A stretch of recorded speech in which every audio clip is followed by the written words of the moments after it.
Hello सब, मेरा राशि स्कॉर्पियो। तो ये रीडिंग होगी आपकी जून 2023 के लिए। इस रीडिंग में आप लोगों के लिए जून 2023 की पास्ट, प्रेजेंट और फ्यूचर की एनर्जीज देखूंगी। ये भी याद रखिएगा कि रीडिंग जनरल है, तो जितना रेजोनेट हो आप उतना ले सकते हैं, बाकी आप छोड़ सकते हैं। तो चलिए शुरू करते हैं। तो स्कॉर्पियो, यहाँ पर आपके चैलेंज में मुझे दिख रहा है कि कोई सिचुएशन है आपकी लाइफ में जो आपको लग रहा होगा शायद एंड हो चुकी है, लेकिन अभी एंड नहीं हुई है।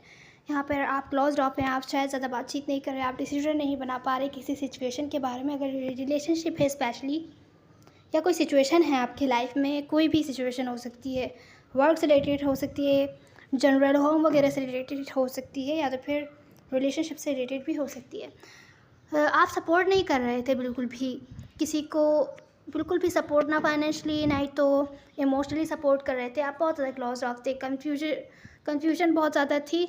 आपको समझ नहीं आ रहा कि चीज़ें एंड हो चुकी हैं, आपको कोई एफर्ट्स करना चाहिए कि नहीं। वैसे तो आप नहीं करते हुए दिख रहे थे, लेकिन आपका जो चैलेंज है वो ये है, चीज़ें अभी एंड नहीं हुई है। आपको गायब नहीं होना है सिचुएशन से कि आप कंप्लीटली डिसअपेयर हो जाएं।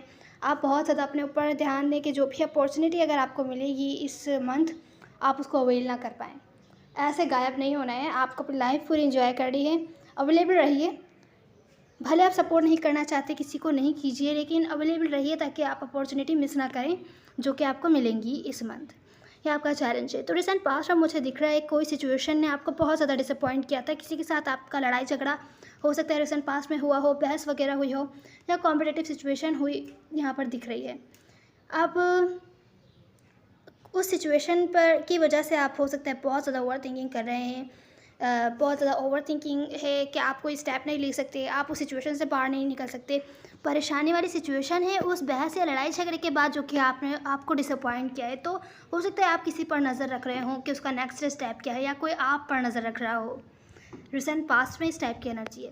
प्रेजेंट मोमेंट में मुझे दिख रहा है कि कोई दूसरा पर्सपेक्टिव से नहीं देख रहा है कि क्या हुई है सिचुएशन, दूसरे ही पर्सन को कैसा फील हुआ होगा, या आप भी हो सकते हैं जिनसे आप डील कर रहे हैं वो भी हो सकते हैं। तो जो भी आपने ड्रीम्स वगैरह देखे थे किसी के साथ, अगर रिलेशनशिप है तो वो पॉसिबल होते हुए नहीं दिख रहे हैं। प्रेजेंट मोमेंट में तो होते हुए नहीं दिख रहे हैं। आपको लगता है अब वो पॉसिबल ही नहीं हो सकते क्योंकि दूसरा बंदा शायद अंडरस्टैंडिंग नहीं है, आपकी बात नहीं समझ रहा है। यहाँ पे कुछ ऐसा है कि क्लियर नहीं है सिचुएशन कि सामने वाले बंदे की इंटेंशंस क्या है, फीलिंग्स क्या है आपकी तरफ, वो क्या चाहता है। तो हो सकता है इस वजह से प्रेजेंट मोमेंट में आप अपनी लाइफ पर ध्यान देना चाहें। जो भी आपने ड्रीम्स बनाए थे अगर किसी के साथ, उसको साइड करके आप अपनी लाइफ पर ध्यान देंगे, लॉजिकल बेसिस पर सोचेंगे कि आपको क्या करना चाहिए अपने लाइफ के फ्यूचर के बारे में। तो ये प्रेजेंट मोमेंट की एनर्जी है। नियर फ्यूचर में मुझे दिख रहा है कोई सी ऐसी सिचुएशन है आपकी लाइफ में जहाँ पास्ट में अगर गड़बड़ आई हुई होगी, जैसे कि जो चीज़ आपको लग रहा है एंड हो गई है, रिलेशनशिप थी तो एंड हो गई है, क्योंकि वो भी कम्प्लीटली या तो अच्छे से एंड नहीं है कि है, आपने क्लोजर नहीं दिया है कि फिर से वो रिपीट ना हो, वो सिचुएशन आपको परेशान ना करे।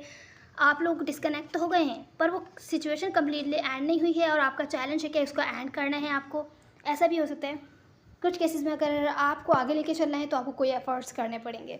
तो यहाँ जो नियर फ्यूचर में सिचुएशन है वो मुझे ऐसी दिख रही है, कोई इमोशनली डिस्कनेक्ट होता हुआ दिख रहा है नियर फ्यूचर में।